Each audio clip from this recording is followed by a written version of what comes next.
Yep. Looking good.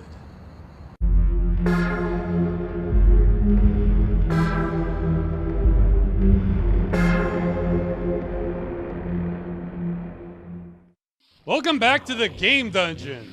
Today we're looking at Deus Ex Invisible War. Now this is a follow-up from the last episode where we looked at Deus Ex, so I'm picking up from there. Here, let's have a quick recap. I haven't seen any other game come close to this. Okay, now on to Invisible War. We start off with a full cinematic this time, and it's pretty cool. Though we've already crossed some lines before this is even done. Remember how I said Deus Ex has sci-fi elements but grounds you in reality? Yeah, that's gone. What we have now is about a quarter reality and 3/4 Fifth Element. We have flashy street design, a sci-fi show dress code, flying surveillance bots with a sci-fi'd up display, and a nanite bomb. Sci-fi, sci-fi, sci-fi. Also, because I played the first game, I cannot shake the fact that it's so obvious to me that this is the same voice actor as Walton Simons from the first Deus Ex. I told them to run. That's game creator Tom Hall, and best I can tell, this was his final vocal performance. I think he did a good job, but I'm already thinking, that's not who you're telling me it is. It's Walton Simons, damn it. Oh, and I mentioned there was a nanite bomb, right? Now see, this is where I get confused. This is a pretty awesome sequence they have here, because I think they're showing us a gray goo event. That's where nanites replicate themselves endlessly, essentially, turning all available matter into copies of themselves. Now, while this doesn't exist, this is a real sci-fi concept. In fact, this might be more realistic than the flying hoverbots earlier. Except as I understand it, if a gray goo event occurs, that's it. This is already the end of the game. In the cinematic here, Chicago is being destroyed. But if this was the real thing, it would just keep going. Now the good news is this will be contained to Earth. So this wouldn't spread throughout the universe. But yeah, I don't understand why everybody isn't going to be dead within hours. And with that, we begin. Like the original, we start off not really knowing what's going on. We're in some sort of luxury dorms and yeah, okay. Let's not waste any time here, huh? Unlike the original Deus Ex, which had an optional training course, Invisible War shoves tutorial notices in your face right away. Now, originally I was dumb and just assumed these were mandatory, which did not help my enjoyment of the game since you are assaulted by these things the first few levels. What is a ladder? Wah! Wah! Wah! So the next most obvious thing is the HUD. A lot of people hated this. I see it as kind of an experiment. It looks slick and neat, but computers like their squares. Circles lost the HUD wars of 2003. Actually, there was no war, just this game. It certainly doesn't do me any favors now playing this in widescreen. I was hoping to talk more about the story first, but no, we need to jump straight to the gameplay. Deus Ex was originally a PC exclusive game that was later modified and ported to the PlayStation 2. It was a cult classic and is one of the best games made for the platform even today. So naturally, the sequel was designed for the Xbox first and foremost. This changed things. Not just because of the platform, but also because of the designer's expectations of console users. The original Deus Ex was just about the right amount of complexity for me in an RPG. I think I maybe could have handled even one more layer. It wasn't a finely tuned system, it was clunky like everything else, but that kind of added to the charm for me in the sense that you might be going into unexplored territory. Well, a few of these changes are good. Let's start with those. Guns shoot straight. You might think it's weird I like this change since I like the aiming system from the original, but hey, I'm fine with a gun that shoots straight too. What I hate are bullet sponges. As long as my character is dangerous when he's holding a gun, I'm happy with the mechanics. I don't feel like guns should respect how leveled up your character is. I feel like they should blow holes in things. Food takes up the same inventory slot. It was a little annoying having a slot for sodas and candy bars and wine and so on in the original, especially when you could stack them. Here, it's all the same slot. Perfect. Some augmentations work passively and don't require energy, like strength or flashlights.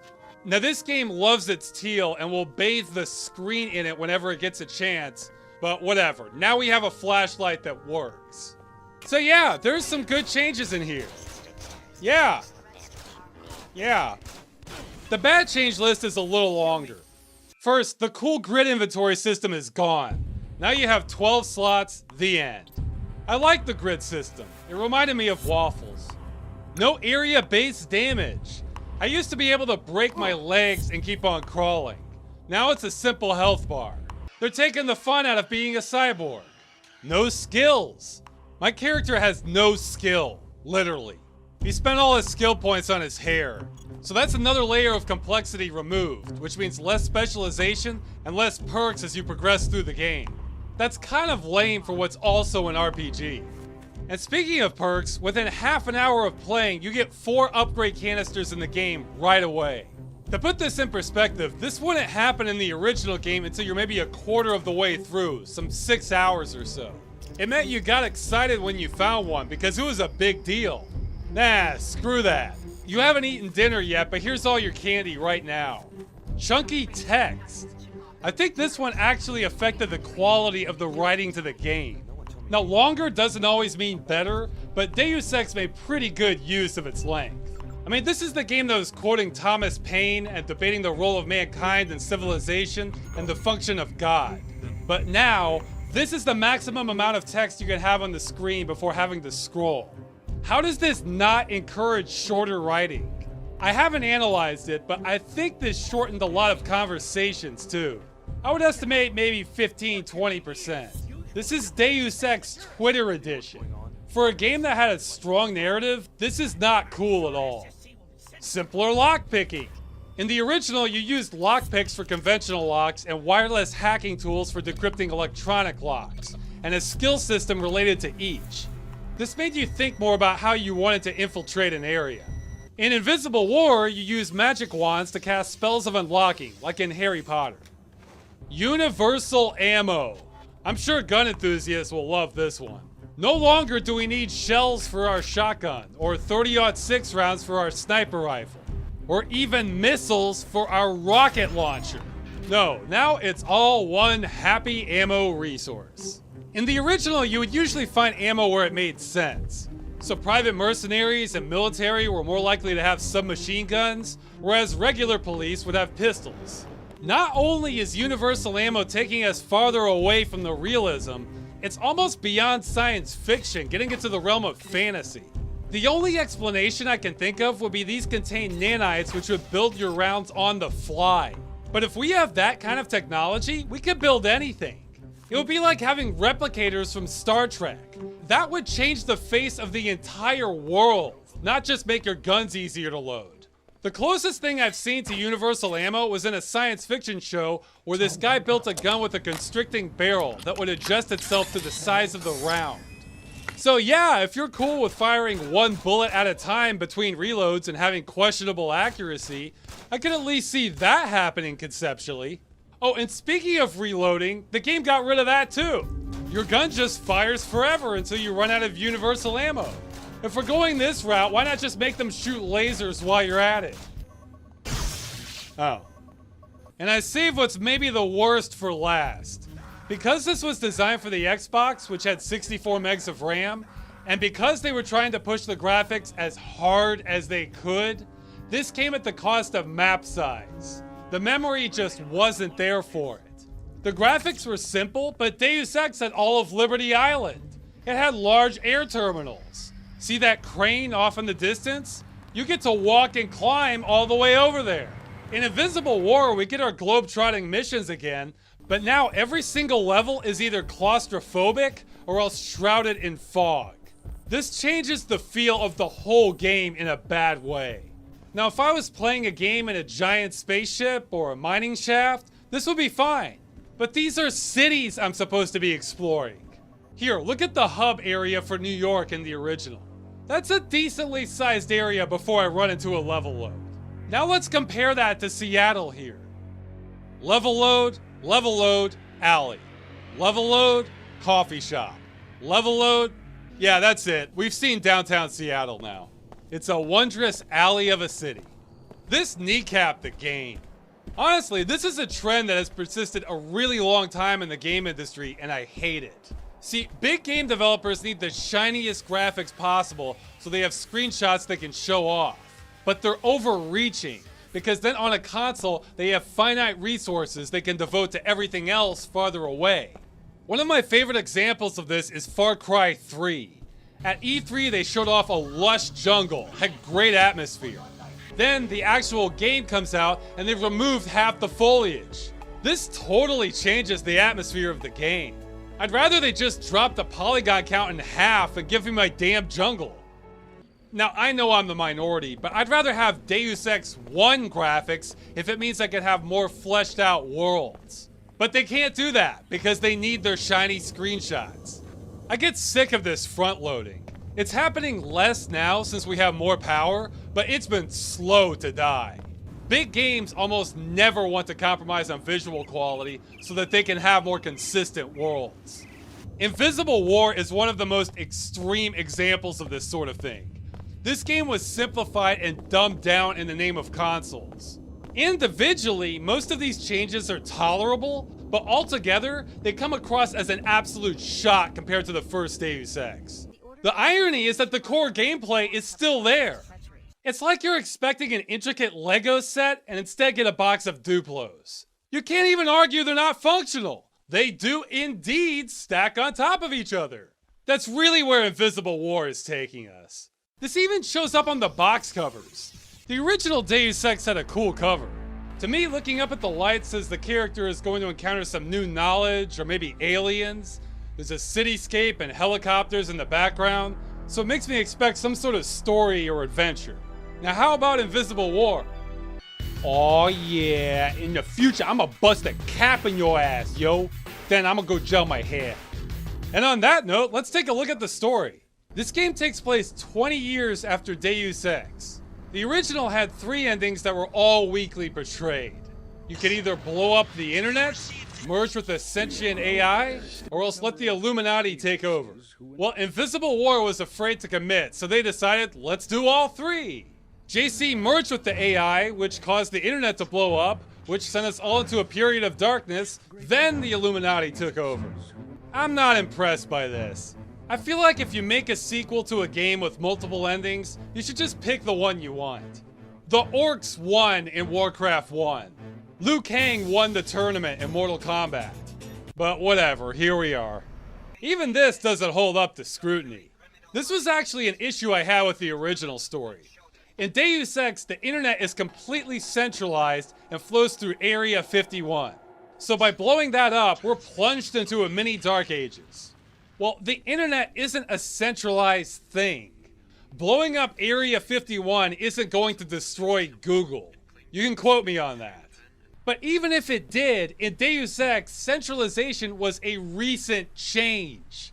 So it wouldn't be hard to just go back to the old system.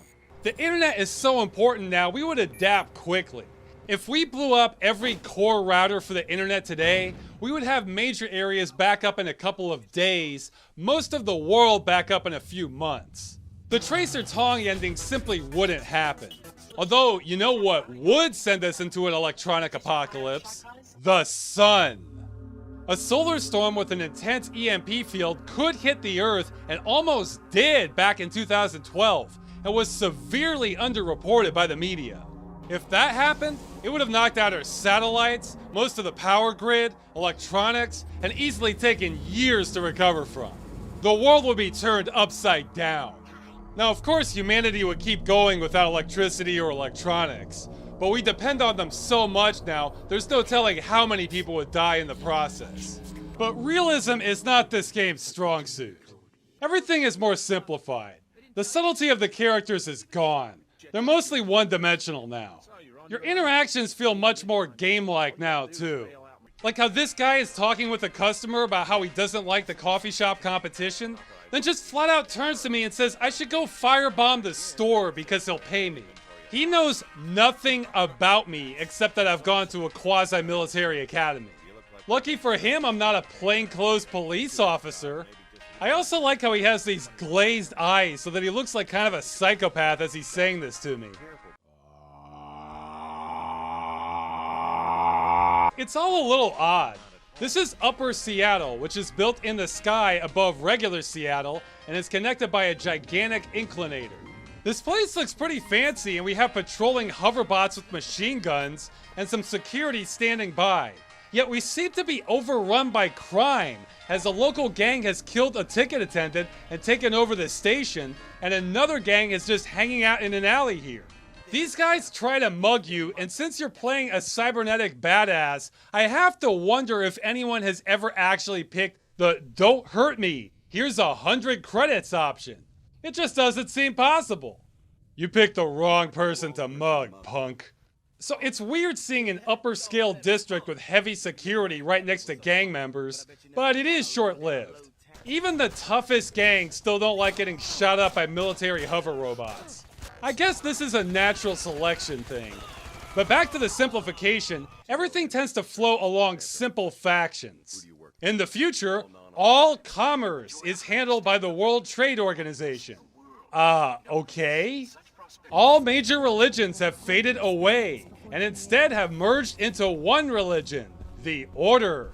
Oh yeah, I'm sure that'll happen, especially in the next 50 years.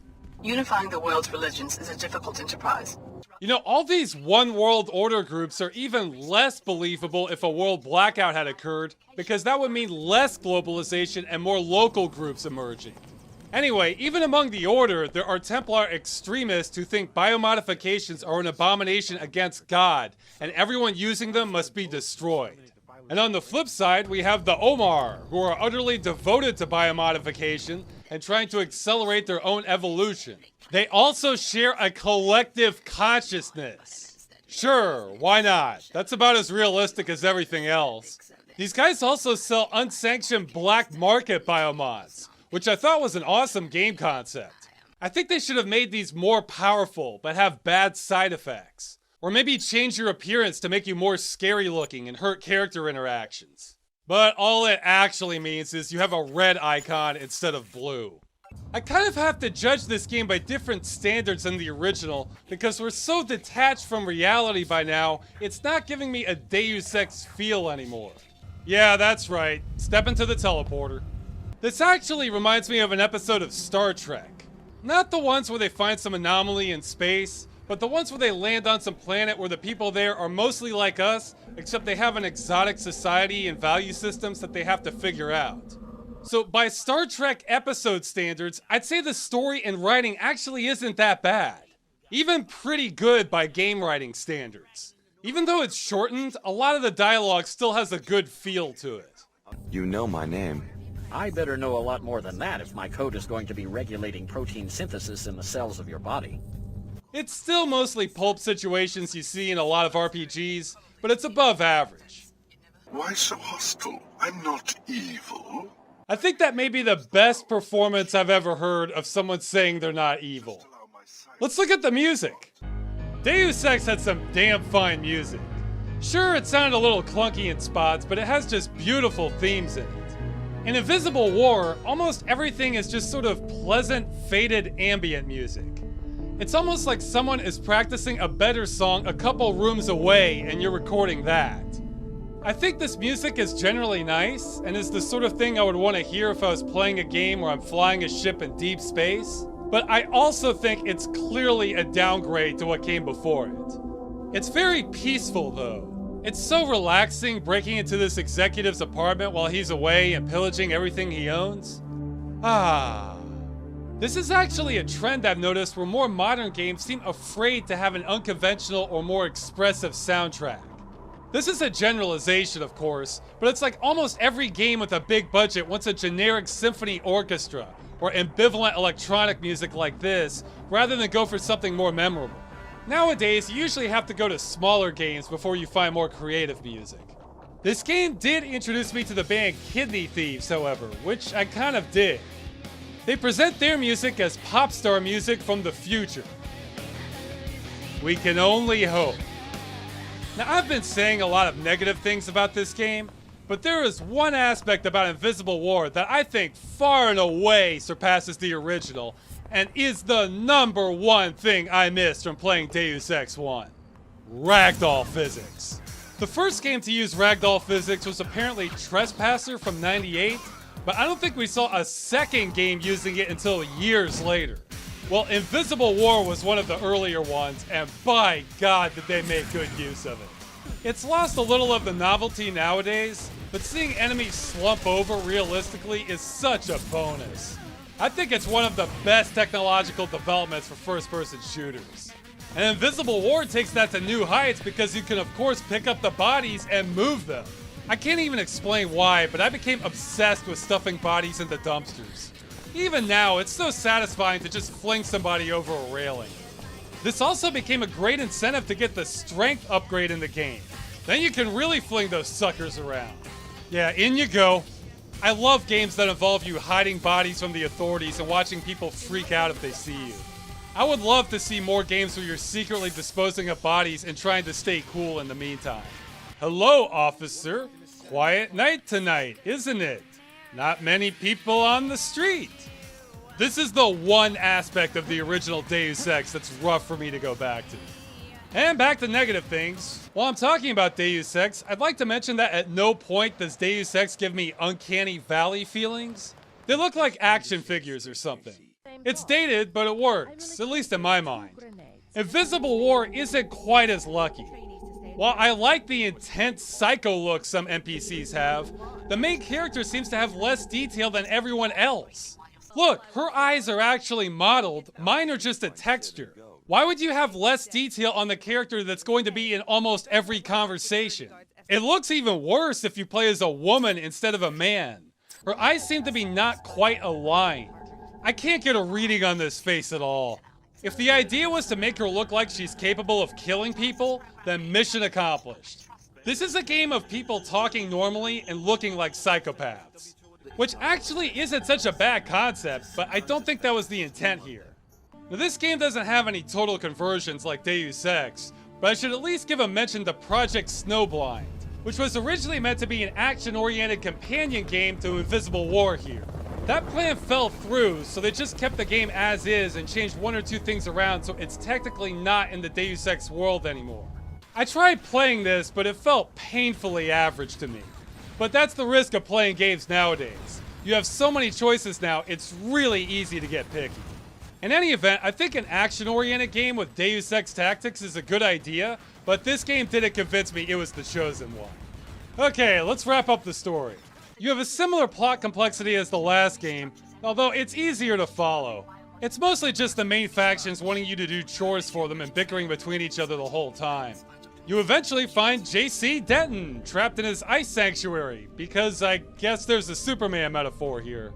I don't know. I find it a nice touch that when you finally talk to him, he's clearly echoing back to the original game, talking about government, philosophy, the nature of man, is quoting Alexis de Tocqueville, and his sentences are clearly longer than your average character. It's like even in this game, JC is still beyond all of this. I have no enemies, merely topographies of ignorance. I feel like he should cock a shotgun after saying that. I also like that the history is JC had mental instability problems after merging with the Helios AI. Oh yeah, I wonder where that came from. A corpse, yes. You feel something. I must know what you're feeling. Closer. Yes. The game didn't drop any hints that Helios is insane or anything. We can administrate the world. Yes. Yes. Helios was the merging of a psychotic AI with a neutral logical one. Psycho plus logical does not equal sane. So yeah, I'm glad the game acknowledged there were one or two problems there. We also come across Paul, JC's brother, and wait, what? He died! Yeah, when I first played this, I didn't realize it was an option to save your brother in the original game. The game said he died. I thought that was just part of the plot. I mean, you have to betray UNATCO. You have to confront Anna Navarre. I thought it was like that. Well, if you fight your way out the hotel door with him, he lives. If you tell him to come with you through the window, he dies. Look, he's telling me to go. He'll be fine. He's got this. Don't tell me you've got this if you're just gonna get your head blown off. Friggin' NPCs. Don't worry about me. I can take care of myself. Shut up, Paul. Anyway, this time we have 4 endings. and it would be an interesting fanfic mess to try and merge these. They're actually pretty good with actual cinematics, except they're too damn short. I find it funny if you help the genocidal anti-bionic people, they just kill your ass at the end because you're cybernetically enhanced. Gee, who could have seen that one coming? The Illuminati ending is same as the first one, pretty much. J.C. Denton's ending is actually the closest vision I've seen in a game to a utopian state, with maybe the Journeyman project being second. In his ending, you unleash a nanite storm to interface and unite with all of mankind so that all of your thoughts and feelings are deeply understood by the Helios AI, and it helps to organize society based on the goals of humanity. So not a collective consciousness, you would still be you, but an impartial AI that understands all of humanity better than itself and acts as an overseer free of human ambitions and downfalls. That sounds like some good sci-fi. And again, a utopian state. Assuming Helios isn't insane, which they say it's not anymore because they patched it, but it still does that creepy yes thing after some of its sentences. Let us understand and be transformed, yes. And the Omar ending is hilarious. If you wipe out every other main faction, they congratulate you and offer you a discount on more black market items. You do not even comprehend today's significance for the future of this planet, but you have our gratitude. A discount will be applied to all of your business transactions with our agents, anywhere in the world. Yeah, that's why I did all of this. I overthrew all these powerful government conspiracies, killed all their leaders, and left the Earth in a state of destructive anarchy so I could get a better discount and more hardware. That's all this was. Okay, awards time. First award, Consolified, or Deus Xbox. Some games don't suffer from being multi-platform at all. This one is one of the absolute worst cases where making the Xbox the lead platform didn't just hurt the game on PC, it flat out hurt the game and almost killed the franchise. If you ever wonder why there's a PC versus console rivalry today, it's not because you own one system over another. It's because of the industry pulling crap like this. Second award, Good Game in a Bubble. If this wasn't a Deus Ex sequel, and if it wasn't so marred by the gameplay decisions so I didn't know what I was missing, this would actually be a worthwhile game, just with limitations.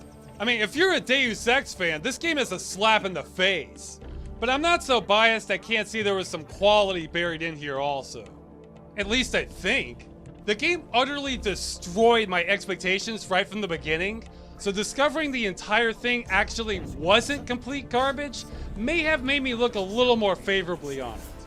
And the final award, Best Bodies in a Dumpster. When I look back on this game, these are my fondest memories of it, and I wish more games let you stuff bodies into dumpsters. So that's the game. Stay tuned for the conclusion of these Deus Ex episodes with Human Revolution. And to end this, I highly recommend checking out a parody script I came across, which summarizes the shortcomings of this game fabulously. I especially like how they point out that a bomb destroying all of Chicago completely undermines the title. And they're right! That would make this the largest terrorist attack in the history of the world. Invisible War my ass!